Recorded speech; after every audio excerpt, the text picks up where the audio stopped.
Hi everyone and welcome to my guide for the Trampleslide Druid in Season 3. This is not a new build or anything. Originally I wanted to make this Druid as a Lightning Storm Druid because of the new buffs to the build, and this is like the new hype thing.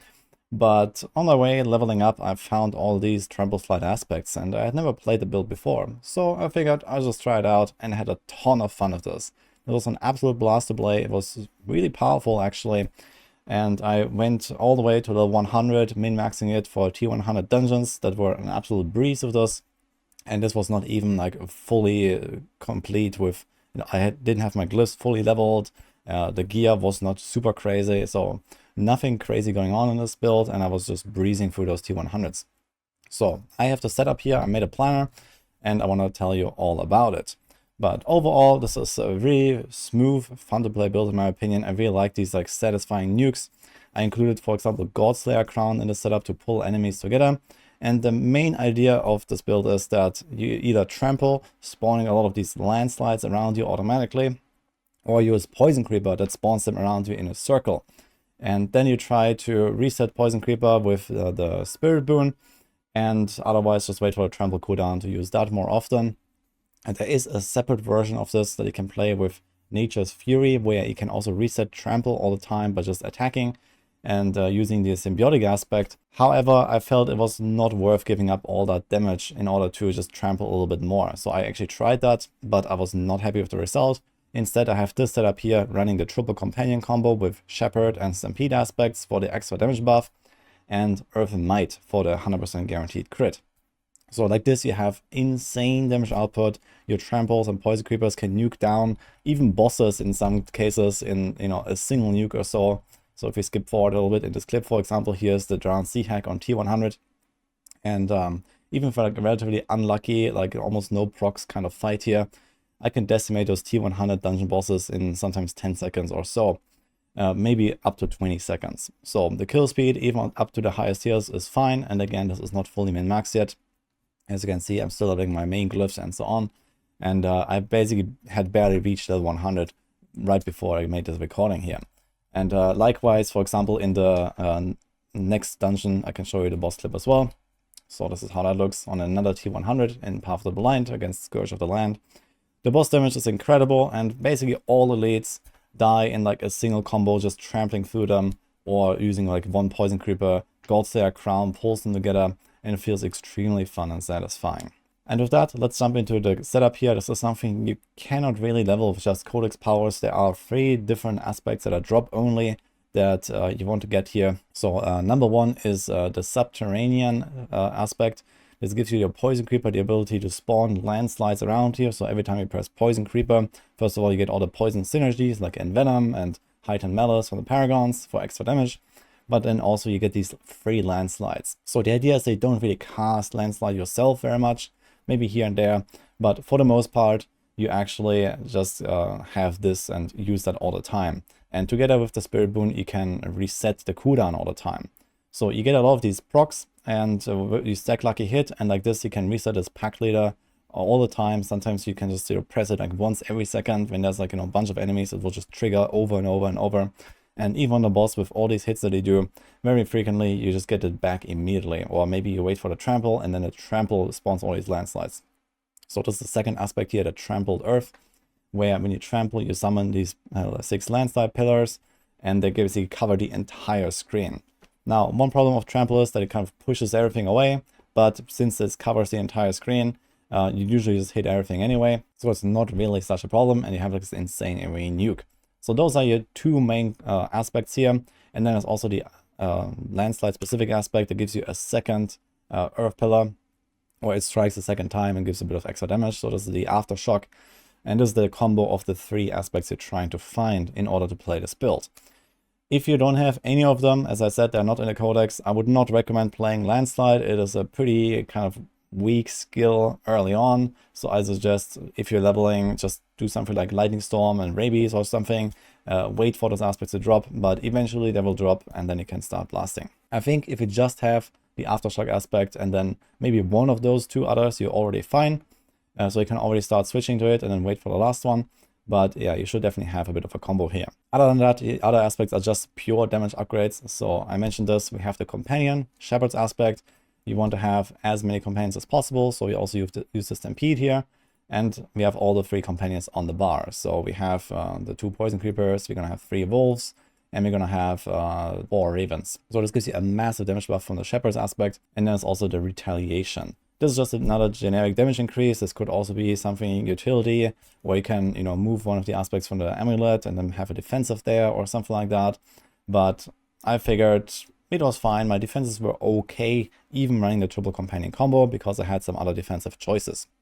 So in the late game, for example, you can get a bit more tankiness from stuff like the Spirit Boons and like Heal Alive and a damage reduction. And we have like, you know, damage reduction here when we transform and these kind of things. And even without, you know, for example, debilitating Raw on the bar, I felt generally pretty safe, even running T100 dungeons with this, especially with the high damage output.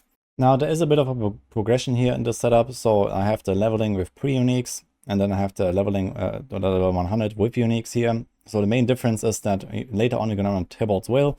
Tybalt's Will giving you insane amount of resources because it becomes unstoppable very frequently from the Earthen Bulwark, so you can trigger it there, and from the Trample itself. So Trample, when you stack cooldown reduction, you can have it on the Amulet, on the Helm, and then here, so you can have something like 40% cooldown reduction or close to that. And Trample is going to have like, I don't know, 8 seconds cooldown or something like this when you're like fully decked out. So you can use this very frequently, similar to the Bulwark, and like this you can trigger Tybalt's Will all the time. You can trigger stuff like Ghostwalker all the time.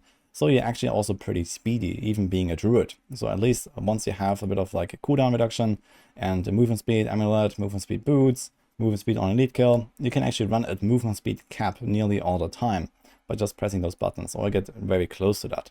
So it's not a very slow build, and on top of this you can trample frequently, actually, you know, flying across the entire screen. So it also felt decently mobile for a Druid. And if you don't have Tybalt's Will yet, I suggest running with Generator. So I had Windshear here. I used this early on because you sometimes also want to cast manual landslides. So later on you can just do that anyway because Tybalt's Will. And again, we have the Earth and Might here that resets your spirit to full all the time. So you can practice pretty frequently, similar to how you like reset your pack leader for the companions. We have Earth and Might proccing, and then you can just like cast more landslides. And well, early on this might not be enough. You might not have enough cooldown or lucky hit. So I also use the Windshear sometimes to just like, you know, get a bit of extra vulnerable uptime, get a bit of extra speed and extra spirit generation. And like this, it was totally fine. But other than that, the skill tree is largely similar. As you can see, there's like a few tweaks here. And also the Paragon, I didn't really change with the leveling process. So I kind of just built this Paragon board here and just did a few tweaks here once I had a few of these endgame items. Also, one note here is that I also changed the spirit boons throughout the progression. So for example, here early on, I started out with the maximum spirit. 20 maximum spirit is pretty useful. Effectively, every time you get an Earth and Might proc, you get an extra landslide cast out of that. And as I mentioned early on, you cast landslides a bit more manually, and then later you're gonna like less and less cast it yourself and just focus more on the procs from Trample and Poison Creeper. So you don't really need this anymore. You can get a damage reduction, but while leveling up, you don't need to be so defensive.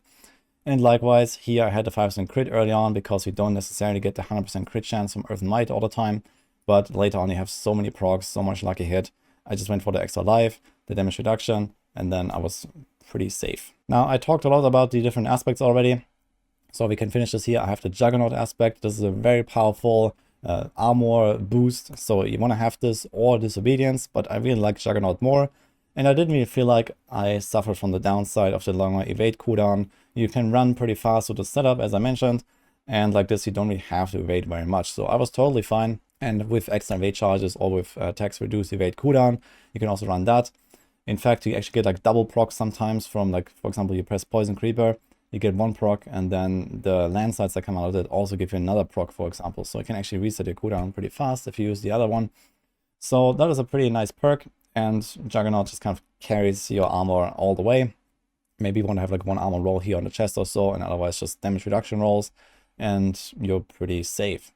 I have the Godslayer crown here. It just feels really fun trying to pull stuff together with this. Every time you press Poison Creeper, this will trigger because this immobilizes enemies. It also triggers automatically on the boss, for example. So really nice, powerful burst item because you just trample into the boss, press Poison Creeper, and most of the time you just die. So that's cool, but it's not necessary. You can also just run like a normal helm here. You can run, you know, something like this if you want to have extra lucky hit. You can have life, etc. But I felt the Godslayer was a really good fit for this build. I really like it. It was super fun. As for your stat priorities, obviously you want skill ranks like the landslide, and you want a lot of lucky hit. So here on the gloves, for example, you can have lucky hit. On the rings, you can have lucky hit. This is definitely your priority. You want to trigger those lucky hits to reset, to get the Earthen Might, etc. This is really important. Also, we stack it from a glyph, for example. And other than that, damage versus crowd-controlled enemies is a multiplier on this build. We have Earthen Devastation here. You can get up to 40% multiplicative damage by stacking damage versus crowd controlled. So you want to have this on the rings, for example. We have a bunch on the Paragons, and like this you can actually max this out relatively easily. You can also run this with a staff, for example, that also has damage versus crowd controlled, but ultimately you want the cooldown reduction from the offhand. You can get 2 times like 10% cooldown reduction here. This just makes the build flow a lot better. So it's fine, do not run the staff, and instead you go stack up damage versus crowd control somewhere else. And for the rest, you want defensive stats, life, etc. You want speed here, for example. You don't actually need resistances on your items, at least in the late game. Maybe while leveling up, try to put some resistances on some of your items. So I don't have them in the planner, but for example here, while leveling, I put some resistances just to make sure that you stay capped as soon as you enter around like normal difficulty or so. And then later on, you're gonna have enough from your Paragons, and you know, just there's also the passive on the tree here for 15% all res. So it's very easy to cap out, and you don't actually need anything here. And you can go for more defensive stats, for example, like this on the boots. Yeah, the rest is just all stats, willpower, core skill damage, close damage, these kind of things. Just try to get what you can. Maybe a bit of crit chance wouldn't hurt here, for example, but ultimately you have Earthen Might up most of the time, so you don't really need that very much. And for your amulet, we have something like this. Movement speed, very important. Cooldown, very important. And then Envenom passive. There are other offensive passives that also work. However, Envenom is by far the best. It's like the passive on the Druid. Gives you a 30% multiplier. And with 6 ranks, actually 60% damage multiplier. And we basically poison stuff all the time. We're going to have 2 poison creepers floating around all the time. Plus, we press the button very often. So stuff is poisoned. And you have an insane burst potential with this. One note here about the companions. So while you press the poison creeper a lot, you don't actually press the other companions like at all, basically. This is just literally like a stat stick basically for your shepherd's aspect. And likewise with the wolves, you don't actually use them for anything. They don't do any damage, you don't press the button. So try to avoid, you know, accidentally pressing them. They do nothing, at least later on. And it's only the poison creeper that really matters, and you just need to have them on the bar to get the buff from this aspect here. So that's kind of an important note. So let's also jump into the Paragon setup here. This is what I made. This is a 6-board setup. We have a bunch of the legendary nodes. Most importantly, I mentioned this already, Earthen Devastation. We have this board here really early. It gives you lots of extra damage. You stack up damage to crowd controlled, for example here. Also like crit damage and you know, these kind of things. Really powerful, a bunch of res. And we have heightened metals here. So since we poison stuff all the time, this is a huge damage multiplier whenever there's 3 or more enemies. So especially with the Godslayer crown, you have a really nice synergy here, pulling stuff in, poisoning everything. And then you have this effect up. And the rest is basically just glyph stacking. I did try constricting tendrils, which would seem like it synergizes here because if you don't mobilize enemies, which is nice, you poison them, which is nice, but ultimately it felt kind of not worth the points, even though it's very close. And the damage effect of this is also very low, because later on you have so much crit damage, etc., that this base damage over 4 seconds just doesn't really cut it anymore, so I removed it again. So the rest, as I mentioned, just glyphs. So we have Exploit, very powerful, you make everything vulnerable immediately. Then we have Outmatch, that has a nice secondary effect, gives you more consistent one-shots against basically trash monsters, and then lots of extra damage against bosses. And elites are not buffed by this, but generally the Poison Creeper combo or the Trampleslide combo just destroys them anyway. So this makes it very easy. Here we have Undaunted, this is extra damage reduction, a bit of extra damage while fortified. We fortify very easily on this build from the skill tree. So there's 2 ways, one is Safeguard, and the other one is up here with Preserving Earthen Bulwark. You can also use that if you want. And you can also get some from your pet if you like as well. So this is very easy to fortify. Here we have the Spirit Glyph, lots of extra crit damage, lots of extra damage when you trigger crits against enemies. And well, you hit them many times, so you stack this up super fast. This is a super powerful glyph. Then we have Tectonic. This is something that I actually tried to activate very early just for the extra lucky hit. but ultimately you want to move it to a later board. So I have this here for yeah, lots of extra crit damage, as you can see, and the 20% lucky hit makes all these triggers much more consistent.